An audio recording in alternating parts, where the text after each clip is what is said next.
Hello everyone, welcome back to another interesting video on my channel. Trading इतना difficult क्यों है? क्या सच में इतना डिफिकल्ट है या इसको बनाया जाता है? It's not just about trading. आप कोई भी प्रोफेशनल करियर ले लो, जैसे कि डॉक्टर हो गया, कोई आपको टॉप लेवल का लॉयर बनना है या फिर आपको स्पोर्ट्स में करियर बनाना है, ये सारी चीज़ों में आपको बहुत मेहनत लगती है। ऑन द अदर हैंड, जबकि ट्रेडिंग भी एक प्रोफेशनल करियर जैसे बनाया जा सकता है, इसमें एंट्री बैरियर कुछ नहीं है। जैसे कि आपको डॉक्टर बनने के लिए कल सुबह उठ के आप कोई सर्जरी नहीं कर सकते, या फिर कल सुबह उठ के आप इंडिया के लिए क्रिकेट जाके खेल नहीं सकते। चाहे आपके पास जितना भी स्किल हो क्यों ना हो, इमीडिएटली वो चीज़ को स्टार्ट नहीं कर सकते। लेकिन ट्रेडिंग ऐसा एक फील्ड है जिसको आप कल सुबह उठ के आपका अकाउंट ओपन हो गया विद इन 24 आवर्स। आज का तो 24 आवर्स भी नहीं लगता, नए ब्रोकर ऐसे आ चुके हैं। विद इन 2 to 3 आवर्स आपका अकाउंट ओपन हो जाता है। आपके पास एक पैन कार्ड है, आपके पास 2-4 हज़ार रुपए हैं, then you can immediately start trading. Something that is easier to start is harder to sustain. जैसे कि ट्रेडिंग आपको स्टार्ट करना बहुत ईजी है। आप इमीडिएटली 2-4 घंटे 6 घंटे में आपके पास अकाउंट नहीं भी है तो अकाउंट ओपन करके आप ट्रेडिंग कल सुबह उठ के 9 बजे आप ट्रेडिंग स्टार्ट कर सकते हो। लेकिन इसमें सस्टेन करना बहुत डिफिकल्ट है, क्योंकि ऐसा कहीं नहीं है कि आपको सर्टन अमाउंट ऑफ चीजें पता होनी चाहिए या फिर इतना नॉलेज होना चाहिए। आपको कोई एग्जाम पास करना पड़ेगा तब जाके आप ट्रेडर बन सकते हो या फिर ट्रेडिंग स्टार्ट कर सकते हो। ट्रेडर बनना तो बहुत आगे की बात है, ट्रेडिंग स्टार्ट कर सकते हो ऐसा कहीं भी नहीं है। इसलिए ट्रेडिंग एक बहुत ही ज्यादा डिफिकल्ट प्रोफेशन बन जाता है, क्योंकि यहाँ पे बहुत डिफरेंट वॉक्स ऑफ लाइफ के लोग आकर के इसको ट्राई करने की कोशिश करते हैं। और यहाँ पे जो चीज़ें चलती है ना, वो लाइफ में बहुत ही ऑपोजिट चलती है। लाइफ हमारा कैसे चलता है? फाइट और फ्लाइट मोड पे चलता है। हमारी जो ब्रेन की वायरिंग है ऐसे हुई है कि हमें वो सेव करने की कोशिश करता है हमेशा। It will always try to save you from dangerous situations. जैसे कि यहाँ पे डेंजरस सिचुएशन मतलब क्या हो गया? मान लीजिए कोई ट्रेड में आप हो और लॉस चल रहा है, तो आपका माइंड आपको बोलेगा इससे आपको प्रोटेक्ट करना है। तो लॉस को प्रोटेक्ट करने के लिए कैसे करना है? आपको स्टॉप लॉस लेके निकल जाओ नहीं बोलेगा आपका माइंड। आपके माइंड से सिग्नल आएगा कि आप इसको प्रॉफिट में कन्वर्ट कर दो, या फिर इसको जब तक ग्रीन ना हो जाए तब तक वेट करो। So that is how our mind works. और ट्रेडिंग में ये सब चीज़ नहीं चलता। जैसे कि इन रियल लाइफ को सामने दिख रहा है कहीं पे आग लग रही है, आपका दिमाग आपको बोलेगा कि आप यहाँ पे मत जाओ, यहाँ पे जलने की पॉसिबिलिटी है, आपको वहां से दूर लेकर जाएगा। And that is how it works. हमारी जो माइंड की वायरिंग है ऐसी ही हुई है। लेकिन ट्रेडिंग में क्या है, बहुत सारी चीजें उल्टा हमें करना पड़ता है। हमें बहुत सारी चीजें हमें ना चाहते हुए भी वो एक्शन लेना पड़ता है। जैसे कि लॉस में चल रहा है, उसको जल्दी से कट करके ट्रेड को क्लोज करना रहता है। फिर कंटिन्यूस लॉसेस में जा रहे हैं, उसको बिना सोचे हमें आगे न्यू ट्रेड के लिए सोचना होता है। वो सब चीजें माइंड हमें अलाउ नहीं करती। सो आज इस वीडियो में जानने की कोशिश करेंगे ऐसे कौन कौन सी चीजें हैं जो ट्रेडिंग को और ज्यादा डिफिकल्ट बना देती है। अगर आप यहाँ पे नए हैं तो वीडियो को लाइक कीजिए और चैनल को सब्सक्राइब कर सकते हैं। Why trading is so difficult? There are multiple factors which decides why trading is so difficult. जैसे कि आप कोई भी प्रोफेशन स्टार्ट करने से पहले 4-5 साल उसके पीछे उसके लिए नॉलेज गैदर करते हो, उसके लिए प्रैक्टिस करते हो। सिमिलरली अगर आप ट्रेडिंग को भी एक प्रोफेशनल करियर जैसे मानोगे, इसके लिए भी 3-4 साल आपको प्रैक्टिस करना पड़ेगा। उसके पीछे का जो टेक्निकल एनालिसिस है, उसके पीछे जो साइकोलॉजी कैसे चलता है ट्रेडिंग में, वो सब कुछ आपको सीखना पड़ेगा। अदरवाइज आप भी एंड में जाके बोलोगे कि ट्रेडिंग गैम्बलिंग है, यहाँ पर कंसिस्टेंटली पैसा नहीं बन सकता। कंसिस्टेंटली पैसा बनाना मतलब मार्केट में हर मंथ हर क्वार्टर आपको प्रॉफिटेबल रहना, ऐसा जरूरी नहीं है। ये बहुत लोगों को समझने में डिफिकल्टी होती है कि कंसिस्टेंटली पैसा बनाना मतलब हर रोज पैसा बनाना, या फिर हर हफ्ते प्रॉफिटेबल रहना, या फिर हर मंथ प्रॉफिटेबल रहना। ऐसा नहीं होता। वर्ल्ड के जो टॉप ट्रेडर्स हैं वो भी हर क्वार्टर प्रॉफिटेबल नहीं रहे हैं अपने करियर में। सो ये चीज हमें एक्सेप्ट करना पड़ेगा। पहली बात तो हमें ये दिमाग में रखना पड़ेगा, मॉनेटरी लॉस इज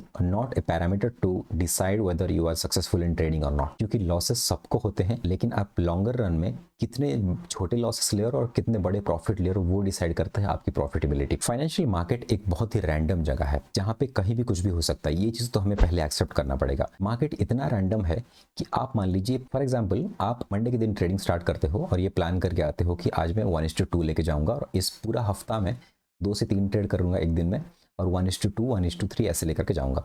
जिस दिन आप मंडे को स्टार्ट करोगे ट्रेडिंग 1:2 जैसे लेकर जाओगे, मार्केट 1:6 देके जाएगा उस दिन। ट्यूसडे को आप 1:2 लेके जाओगे, मार्केट 1:10 जाएगा उस दिन। जैसे ही आप वेडनेसडे आओगे और आप बोलोगे कि नहीं मुझे 1:67 जाते हुए दिख रहा है मार्केट, तो मैं आज 1:6 के लिए वेट करूंगा। उस दिन मार्केट 1:2 जाकर के आपके कॉस्ट पे आ जाएगा या फिर आपके स्टॉप लॉस हिट कर देगा। इतना रैंडम है मार्केट। तो इसलिए कोई भी चीज़ को आप लॉन्गर रन पे कंसिस्टेंटली फॉलो करते जाते हो तो उसका आउटकम जो होता है वो इवन आउट हो जाता है अल्टीमेटली। क्योंकि आप अगर 1:4 ले रहे हो तो हमेशा आपको 1:4 के लिए वेट करना पड़ेगा विथ ए प्रॉपर प्लान। ऐसा नहीं कि आप कल परसों देखे आपका 1:4 जा रहा है ट्रेड, तो आप अपने प्लान चेंज करके अब 1:2 से हट के 1:4 के लिए वेट कर रहे हो, मार्केट 1:3 जाके आपके स्टॉप लॉस आके हिट कर रहा है, आप कोई एक्शन नहीं ले रहे हो।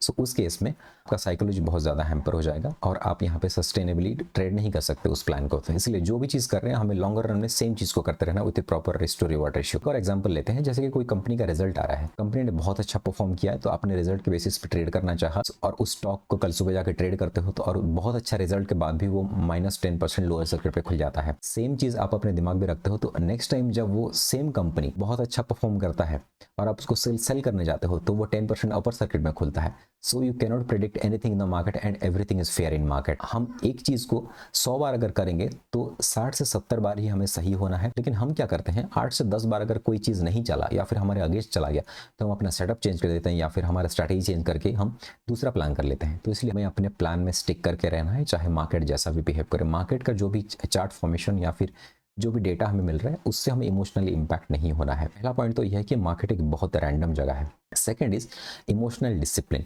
इमोशनल डिसिप्लिन एक बहुत डिफिकल्ट टास्क है, क्योंकि एज ए ह्यूमन बीइंग हमें किसी और को समझना जितना आसान है, खुद को समझना उतना ही डिफिकल्ट है। एंड एज ए ट्रेडर हम खुद से जितना फाइट करते हैं, हमें उतना लंबा टाइम लगने वाला है to become a consistently profitable trader. इस केस में क्या करना है, हमें इमोशनली डिसिप्लिन रहना है। हमें अपने लॉसेस या प्रॉफिट से इंपैक्ट नहीं होना है। कल अगर आपने इंट्राडे में 10,000 रुपये प्रॉफिट बनाया है, सो इमीडिएटली नेक्स्ट सेशन में आके आपको ओवर कॉन्फिडेंटली ट्रेड करके उस पूरे प्रॉफिट को वापस नहीं दे देना है मार्केट को।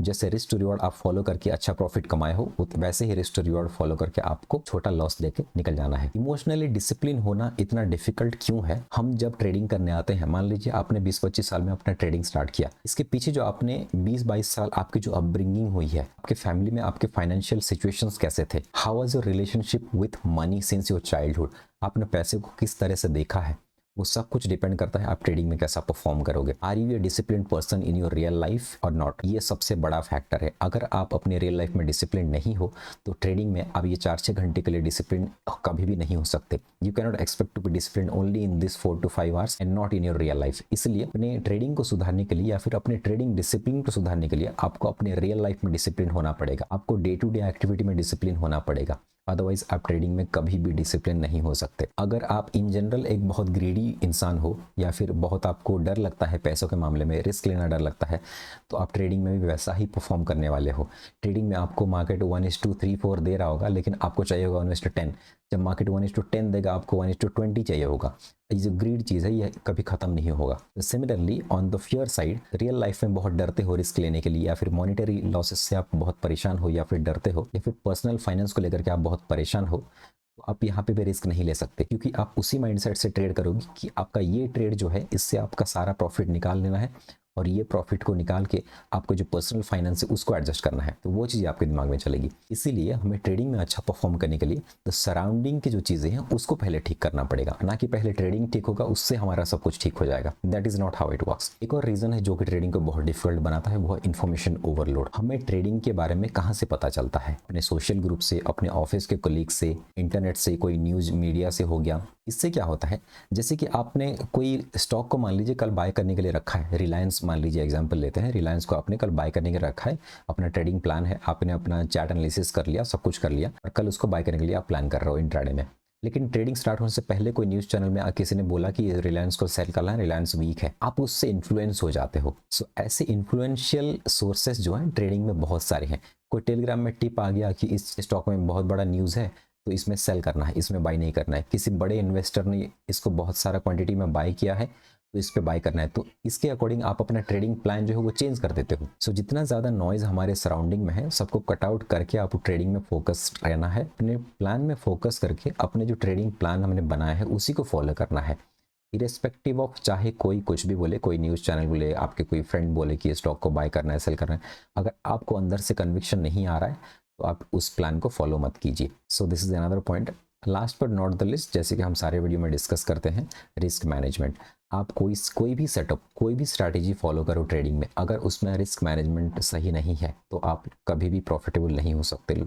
अगर आपका रिस्क टू रिवॉर्ड अच्छा है तो चाहे स्ट्रैटेजी जितना भी खराब हो आप प्रॉफिटेबल हो ही जाओगे। मान लीजिए कोई स्ट्रैटेजी ऐसा है उसमें रिस्क टू रिवॉर्ड है 1:5 का मान लीजिए, और आप उसको day in and out trade कर रहे हो, उसमें आपको 10 में से 3 या 4 ट्रेड ही प्रॉफिटेबल मिलता है। जब भी आपको ये 30 to 40% ऑफ टाइम या फिर 100 में से 30 या 40 ट्रेड जब भी आपको मिलता है विनिंग ट्रेड, आपको 1:5 देके जाता है, और बाकी 50 से 60 ट्रेड जो भी या फिर 60-70 ट्रेड जो भी मिलता है 100 में से, वो आपको स्टॉप लॉस देता है। ये आप देख रहे हो ना कि कितना विनिंग रेशियो कितना कम है इस सेटअप का, इस स्ट्रैटेजी का। कोई भी स्ट्रैटेजी हो, मैं फॉर एग्जांपल ले रहा हूँ, लेकिन आपको रिस्क रिवार्ड जो है वो बचा के रखेगा। 1:5 अगर दे रहा है, इस स्ट्रैटेजी में एक ही चीज़ है जो कि रिस्क मैनेजमेंट और रिस्क टू रिवॉर्ड रेशियो जो है वो आपको लॉन्गर रन में बहुत ही ज़्यादा प्रॉफिटेबल बना के रखेगा। सो ट्रेडिंग को अगर हमें ईजियर बनाना है तो हमें फोकस्ड रहना है अपने ट्रेडिंग प्लान पे, अपने नॉलेज पे, जो हमने सीखा है मार्केट से, अपने एक्सपीरियंस से, और अपना जो स्ट्रैटेजी है या फिर अपना ट्रेडिंग प्लान जो है उसी से स्टिक होकर के डे इन एंड आउट उसी को फॉलो करते जाना है,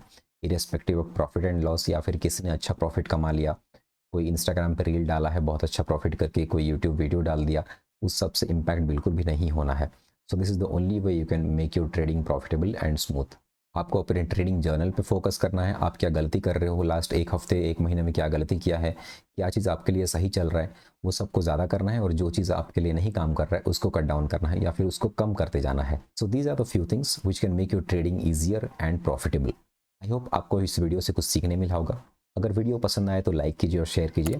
कमेंट सेक्शन में बताइए कि आप ट्रेडिंग में ऐसा कौन सा प्रॉब्लम जो फेस कर रहे हो जिसके बारे में हम आगे के वीडियोस में डिस्कस करेंगे। So thank you for watching, bye bye.